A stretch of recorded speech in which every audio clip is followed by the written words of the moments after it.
Hello guys, most welcome. हम कर रहे हैं कंपनी लॉ और इसमें हमारा चैप्टर चल रहा है मीटिंग्स चैप्टर को आज के लेक्चर के अंदर हम आगे बढ़ाएंगे। प्रीवियस लेक्चर के अंदर हमने क्या किया था वो बता देता हूं मैं आपको। पिछले लेक्चर्स में हमने मीटिंग्स वाले चैप्टर को जब स्टार्ट किया था ना, तो उसमें हमने ये देखिए 3 तरह की मीटिंग्स को देखा था, अच्छे से समझा था। Meetings of directors, meetings of share holder जिसमें एजीएम, ईजीएम और क्लास मीटिंग को देख लिया था। और मीटिंग्स ऑफ द क्रेडिटर्स जो होती है वो क्लास मीटिंग की तरह ही होती है। ओके, आज हम आगे बढ़ेंगे और बहुत ही इंपॉर्टेंट टॉपिक्स इन मीटिंग से रिलेटेड करेंगे और उससे रिलेटेड एग्जाम में क्वेश्चंस भी बहुत सारे आते हैं। सबसे फर्स्ट क्वेश्चन आता है कि जो मीटिंग होती है ना, वो मीटिंग कंडक्ट करने की जो रेस्पॉन्सिबिलिटी होती है और जो अथॉरिटीज होती है ना, वो उसके चेयरमैन के पास में होती है। हर मीटिंग का एक चेयरमैन होता है, तो चेयरमैन की क्या क्या ड्यूटीज होती है, तो इसके ऊपर थ्योरेटिकल क्वेश्चन एग्जाम में आ सकता है और आपको हो सकता है पूछ ले कि भाई duties of chairman in the process of conducting any meetings, तो चेयरमैन की क्या ड्यूटीज होती है उसको एक्सप्लेन कीजिए। तो देखिए, सबसे फर्स्ट जो चेयरमैन की ड्यूटी होती है कि उसको ये देखना होता है कि जो माइनॉरिटी होता है, देखो कंपनीज के अंदर भी मेजॉरिटी शेयर होल्डर और माइनॉरिटी शेयर होल्डर्स होते हैं, तो जो माइनॉरिटी शेयर होल्डर हैं उनके साथ किसी तरीके का कुछ ऑप्रेस्ड नहीं हो जाए, उनके साथ कुछ गलत नहीं हो जाए, उनके हितों को भी, उनके इंटरेस्ट को भी ध्यान में रखा जाए। ओके, ठीक। सेकंड नंबर होता है कि हर मेंबर को, जो भी मीटिंग को अटेंड कर रहा है, उस हर मेंबर को अपॉर्चुनिटी मिलनी चाहिए बीइंग हर्ड की, मतलब उनको सुनवाई का ऑप्शन मिलना चाहिए, उनको भी बोलने का मौका मिलना चाहिए। ओके, हाँ, ये भी हो कि थोड़ा सा रीजनेबल टाइम का भी चेयरमैन को ध्यान रखना चाहिए कि कोई अननेसेसरी नहीं बोलता रहे। हाँ, जो काम की चीज है उसको बोलने का पूरी अपॉर्चुनिटी हर एक मेंबर को मिलनी चाहिए। नेक्स्ट, उसको ये भी देखना होता है, सी नंबर, देखो मैं 1 बाय 1 कर रहा हूं, ठीक है, ये हो गया हमारा ए, बी हो गया सी। उसको ये भी देखना होता है कि जो मीटिंग है ना वो प्रॉपरली कंडक्ट की जाए, इसके लिए प्रॉपर नोटिस उसको उसने भेजना उसकी ड्यूटी होती है।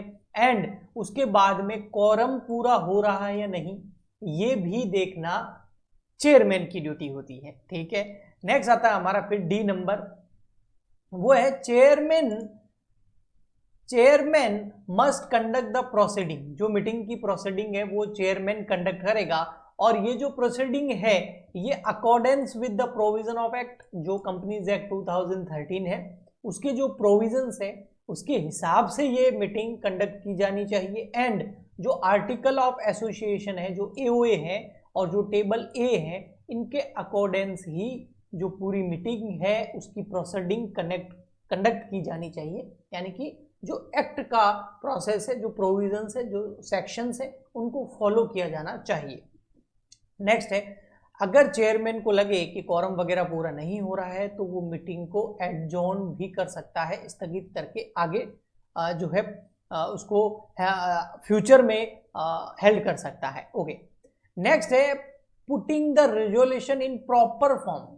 देखो, हर मीटिंग के अंदर बहुत सारे रेजोल्यूशन पास होते हैं, आगे हम पढ़ेंगे। इसमें ऑर्डिनरी रेजोल्यूशन भी होते हैं, स्पेशल रेजोल्यूशन भी होते हैं, है ना। तो इन रेजोल्यूशन को प्रॉपर तरीके से पास करवाना और प्रॉपर तरीके से जो मेंबर्स होते हैं उनके सामने रखना चेयरमैन की ड्यूटी होती है। Next, he must keep order in the meeting. उसको मीटिंग के अंदर सारे ऑर्डर्स को, ऑर्डर मतलब एक तरीके से भाई ये क्वेश्चन पहले पूछेगा फिर ये पूछेगा फिर, इस तरीके से ऑर्डर मेंटेन करना आना चाहिए, उसकी ड्यूटी है। नेक्स्ट है वो अपने वोट को भी एक्सरसाइज करें, वो वोट दे सकता है। एंड सबसे मोस्ट इंपोर्टेंट है सबसे लास्ट में, और इसके ऊपर एग्जाम में सेपरेट क्वेश्चन आता है, वो है हर मीटिंग के मिनट्स जो होते हैं उसको प्रॉपरली रिकॉर्ड करना और उस पर साइन होने चाहिए चेयरमैन के। ये चेयरमैन की ड्यूटी है।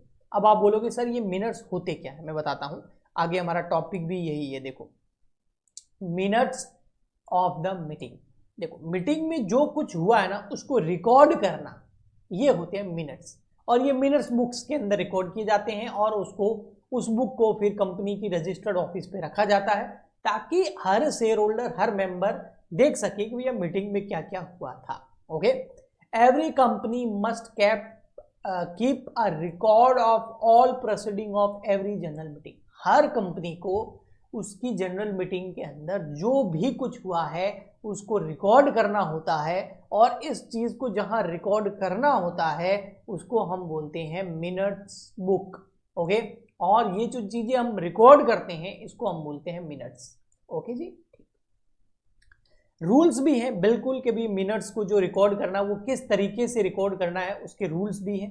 क्या रूल्स हैं? सेक्शन नंबर 118 के अंदर दे रखे हैं भाई, विद इन 30 डेज, 30 दिन के अंदर अंदर जो है एवरी सच मीटिंग और passing resolution bye postal ballot, entries of the proceeding must be made in the book kept in that purpose. देखो, मीटिंग होने के 30 दिन के अंदर अंदर आपको मिनट्स जो है वो लिखने होते हैं और मिनट्स बुक्स के अंदर उसको रिकॉर्ड करना होता है। Okay, each page of minute book must be initially sign by chairman. देखो, जो भी मिनट बुक है ना, जहां ये सब चीजें रिकॉर्ड की गई है कि मीटिंग में ये हुआ, उस मिनट बुक के हर पेज पर चेयरमैन के साइन होंगे। Okay, meeting must be contain and fair and correct. Meeting जो है वो सही तरीके से कंडक्ट की जानी चाहिए।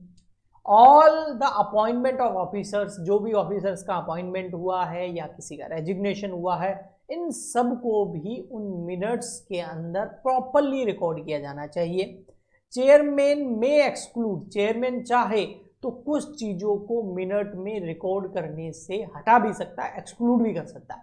जहां उसको लगता है कि कोई मैटर जो है वो डिफेमेटरी है या फिर कोई इररिलेवेंट या इमैटेरियल चीज है, तो उसको फिर रिकॉर्ड करने की जरूरत नहीं है।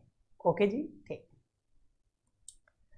आगे है नेक्स्ट, मिनट्स के अंदर क्या होना चाहिए और क्या रूल है। Minutes book must be kept in the registered office. बहुत इंपॉर्टेंट है, कंपनी का जो भी रजिस्टर्ड ऑफिस है वहां पर इस मिनट्स बुक को रिकॉर्ड करना और उसको रखना जरूरी है, ताकि हर एक शेयर होल्डर जो है उसको अच्छे से देख सकें।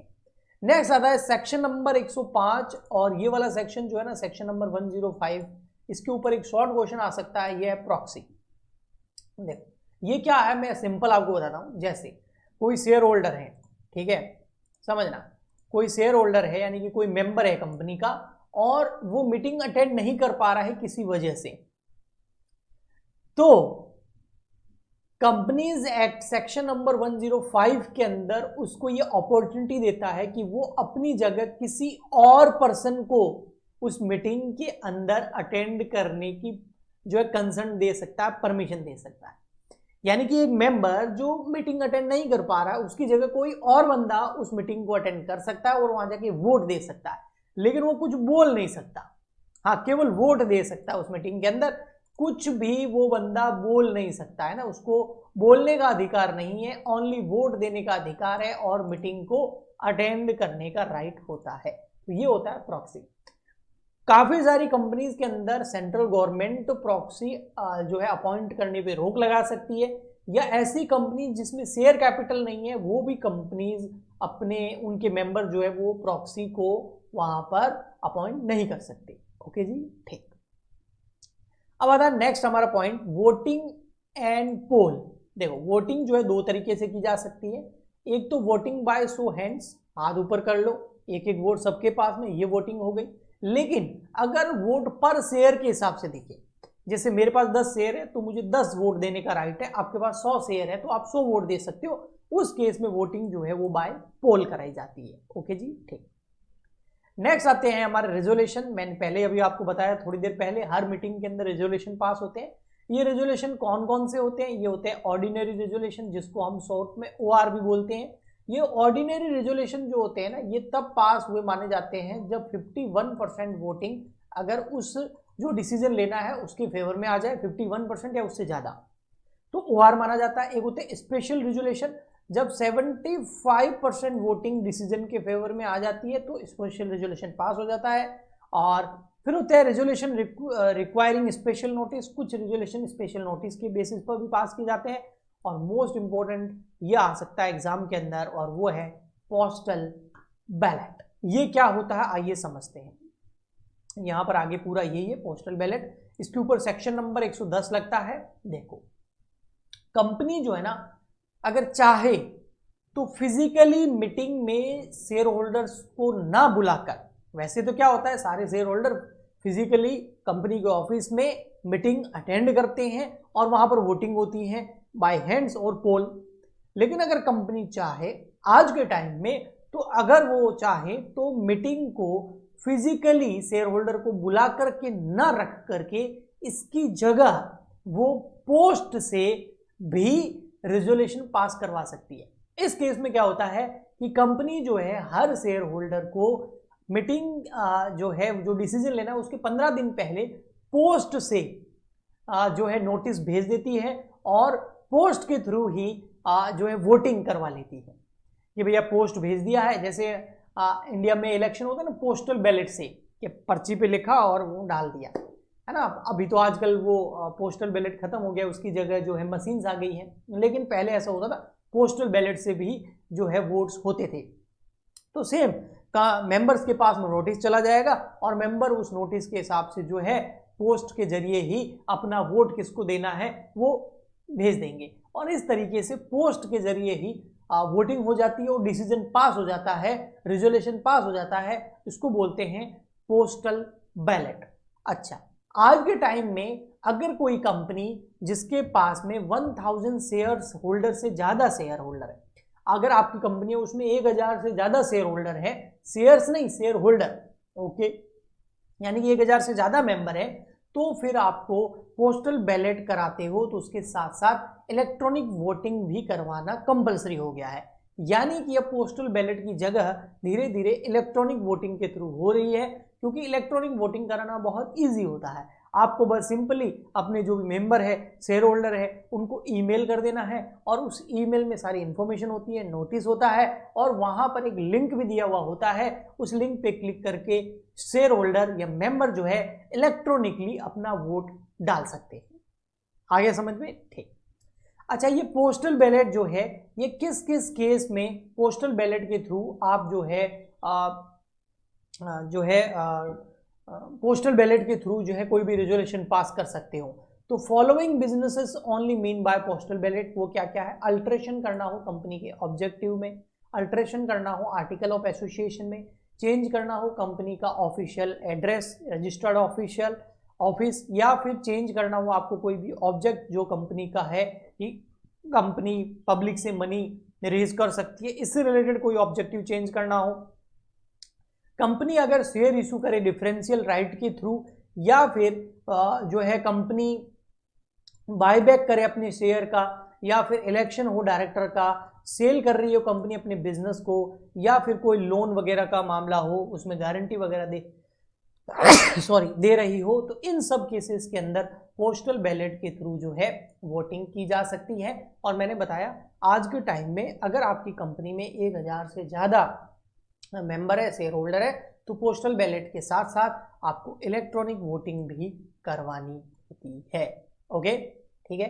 पोस्टल बैलेट का जो प्रोसीजर है वो कैसे कंडक्ट करना है? सबसे पहले नोटिस जाता है, फिर डिस्पैच होता है, मोड ऑफ डिस्पैच, फिर नोटिस वेबसाइट पे जो है अपलोड किया जाता है, स्क्रूटनाइजर को अपॉइंट किया जाता है और उसके बाद उसका ऑब्लिगेशन होता है। ठीक है, ये एक तरह का पोस्टल बैलेट का एक प्रोसीजर है उसको कंडक्ट करने का। ठीक है, लेकिन आज के टाइम में पोस्टल बैलेट की जगह ई वोटिंग ने ले ली है, क्योंकि आपको पता है टेक्नोलॉजी बहुत तेजी से ग्रो भी कर रही है और अच्छे से इलेक्ट्रॉनिक वोटिंग करवाना बहुत ईजी होता है, इसलिए ई वोटिंग भी आज के टाइम में पॉसिबल है और कंपनीज एक्ट में भी इसको परमिशन दे दी गई है। ओके, तो आई होप आपको अच्छे से समझ में आ गया होगा, क्योंकि मीटिंग्स वाला चैप्टर हमारा कंप्लीट हो गया है। नेक्स्ट लेक्चर में हम न्यू चैप्टर स्टार्ट करेंगे। आज के लिए इतना ही, मिलते हैं नेक्स्ट लेक्चर में, तब तक के लिए goodbye and thank you.